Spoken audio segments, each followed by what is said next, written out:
I Saw the TV Glow has been at the top of so many people's anticipated lists, not just of 2024, but since We're All Going to the World's Fair was released in 2022. Director-writer Jane Shunbrun created the unique horror drama which split horror fans, drawing from a place of deep vulnerability and playing a strange psychological game with its viewer. The film received mixed reviews, some discounting its drawn-out dramatic approach, and others were drawn to this because of its rawness and relatability. So when I Saw the TV Glow was picked up by A24 and scheduled for release, people knew it would follow this rising director's unique stylization and hopefully elaborate on the original film's themes. And the film had a limited cinema release in North America in May, but everyone else, we're just awaiting the release, seeing what's gonna happen. Is it gonna show up in cinemas worldwide? No, it went straight to VOD, a silent release, a silent push out without any hype.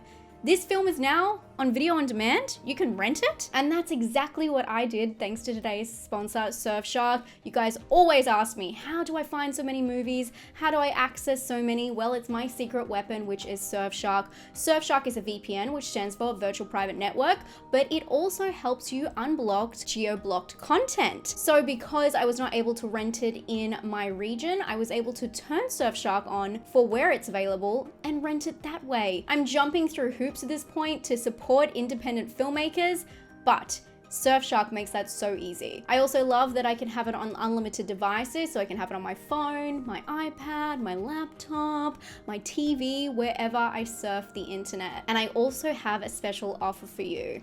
If you want 4 months extra, you can use my code SPOOKY and sign up today. And they have a 30-day risk-free money-back guarantee, so why not try today? If you're not happy with it, you can ask for your money back within 30 days, no questions asked. Why not check out Surfshark today by using the code SPOOKY or the link down in the description below.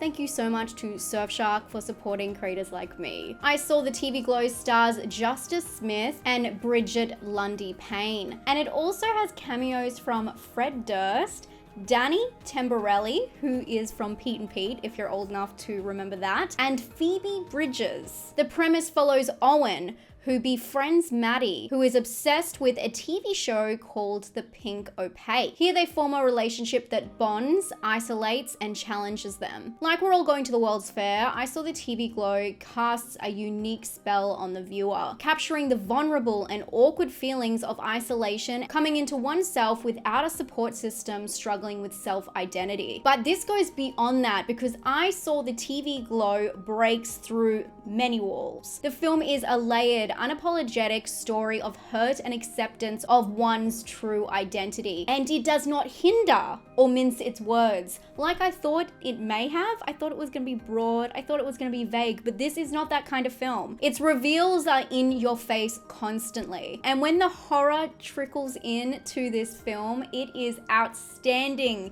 terrifying, haunting. A lot of those aspects felt very similar to Channel Zero, but they use more special effects and more graphic elements. It's emulating what you see in your mind as a child when you reflect on scary things you watched growing up. For me, it would be like the Garbage Pail Kids. Did you guys ever watch that? That seemed so unreal as a kid. I can't even imagine what it actually is like. Or The Last Unicorn, which had some very dicey moments to watch as a child. Seeing adult content at an age where you don't understand what it's meaning. Your brain can really take off with these images and turn them into something completely else. But this film is a horror drama, and you really need to get through the drama portion to understand the horror elements and where they're coming from. I'm gonna tell you straight, this film drags, and I mean drags the viewer through a journey. And this is in order to set up everything for the second act of the film. The film is a slow burn, and although some scenes, especially at the start, seem random and like it's just building this atmosphere, which it kind of is, every scene does have a purpose, and you will understand that later in the film. And it does something clever where every scene that we should see as the progression of the character in the film that we're used to seeing, the absence of these scenes are so loud, and I feel like that is to get us in the head of Owen, who has a spotty memory, especially recalling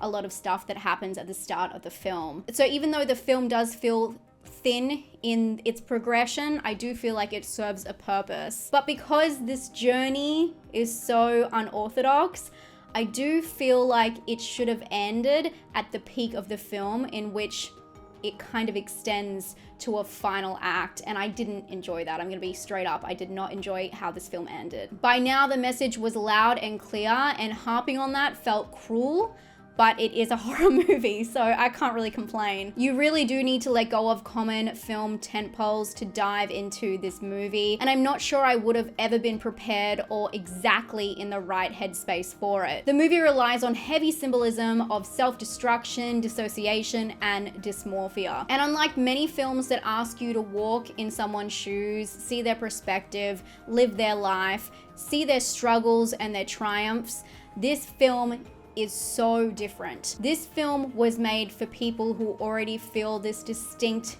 feeling. People who have felt in themselves lost in a dark place. This movie is made for them to feel seen. And of course, that doesn't mean it's made for everyone who's had those feelings, but it does mean it was created for a niche audience. We're All Going to the World's Fair did this in more of a broad sense, while this film flat out shows you symbols, or even has characters breaking the fourth wall to be as clear as possible. As I said, it does not mince its words. Of course, this film has a message overall, but I just feel like it's not made to express that to people who don't understand, instead to show people who do that they are seen and it's never too late. And by doing this, I had an eerie realization with this film, which is very obvious, but there just isn't anything like this in media, which is so sad. All types of films dance around the dark parts, especially of inner self-discovery and identity and disconnection and loneliness. We're always seeing sad stories or stories of people finally accepting themselves, but we're never seeing the isolated journey that one goes through. I feel like this film just captured it so perfectly, and it brings it forward in a dramatic,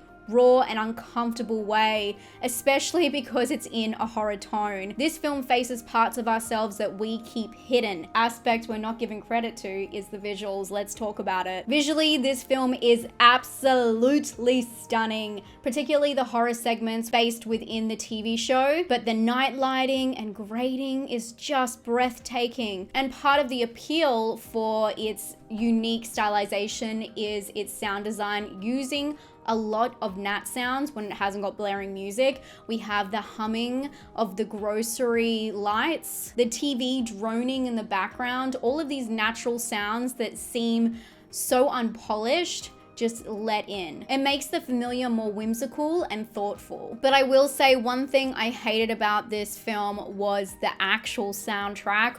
All of the tracks used or utilized, they chose beautiful songs that really fit the mood and vibe. Songs from Broken Social Scene, Smashing Pumpkins, but then what did they do? They did covers of them. And I, as something that's meant to fit the nostalgic feeling of the 90s, and if that was the idea and the point, to kind of shift and change how we remember things, if that's basically what they're saying by doing covers of such great songs, I just wish they would have chosen their own original tracks. It really bothered me and took me out. The film uses a mix of practical effects and graphics based on SMPTE color bars and glitches.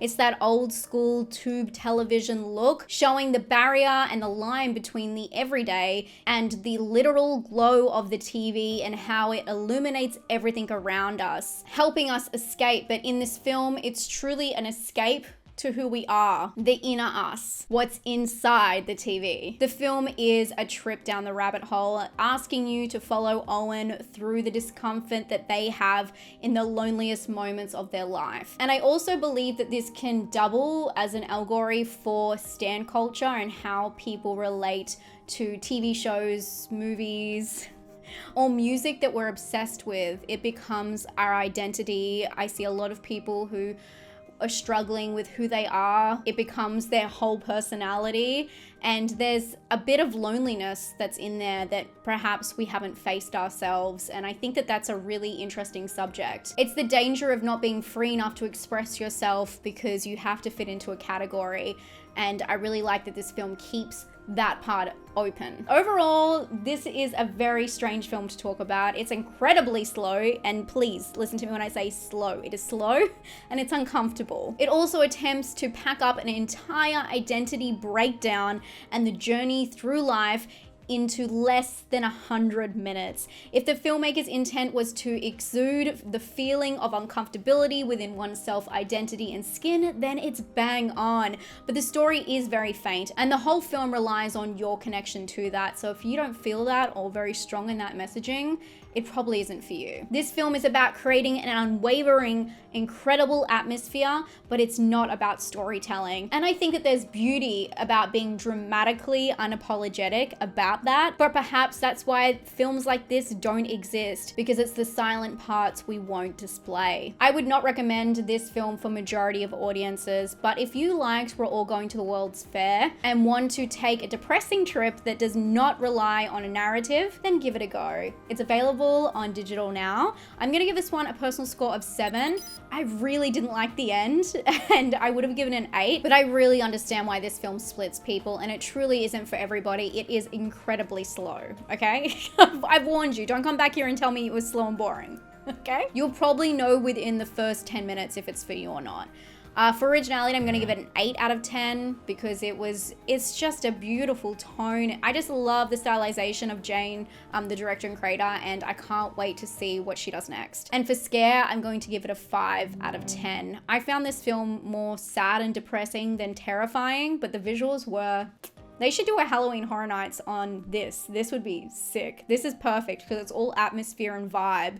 It's perfect for one of those haunts. Thank you guys so much for hanging out with me. Don't forget, I did a disturbing tier breakdown ranking. Make sure you check out that video, and I'll talk to you guys very soon. Stay safe and stay spooky. Bye, friends.